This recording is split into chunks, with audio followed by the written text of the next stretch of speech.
ఎన్టీఆర్ జిల్లా తిరువూరు నగర పంచాయతీ చైర్మన్ పదవి టీడీపీ కైవసమైంది. దీనిపై మరింత సమాచారం మా ప్రతినిధి సూర్యారావు అడిగి తెలుసుకుందాం.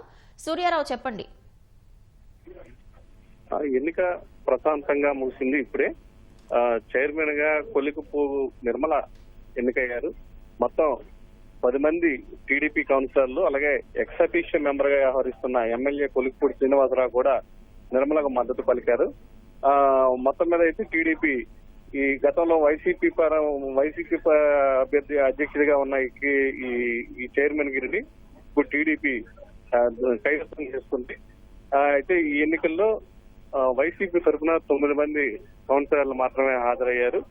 ఒక కౌన్సిలర్ అయితే అమెరికాలో ఉన్నందున రాలేదు. ప్రస్తుతం అయితే మొత్తమే 11 మంది కోరం సరిపోవడంతో ఎన్నిక లాంఛనంగా పూర్తయినట్టు పరిశీలకులు డిఆర్ఓ లక్ష్మీనరసింహం, అలాగే ప్రిసైడింగ్ ఆఫీసర్ గా వ్యవహరించిన మాధురి ప్రకటించారు. మొత్తం మీద ఎంతో ఉత్కంఠ మధ్య కొన్నాళ్ళుగా నలుగుతున్న ఈ నగర పంచాయతీ చైర్మన్ ఎన్నిక ప్రక్రియ ముగిసింది.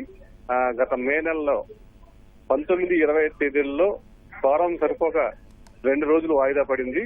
చివరకు రాష్ట్ర ఎన్నికల కమిషన్ ఆదేశాల మేరకు ఈవేళ తిరువూరు నగర పంచాయతీ కార్యాలయంలో ఈ ఎన్నికల ప్రక్రియను సజావుగా నిర్వహించారు. దీనికి సంబంధించి అధికారులు విస్తృత ఏర్పాట్లు చేశారు. మరోవైపు ఎలాంటి అవాంఛనీయ సంఘటనలు జరగకుండా పోలీసులు విస్తృత బందోబస్తు ఏర్పాట్లు చేశారు.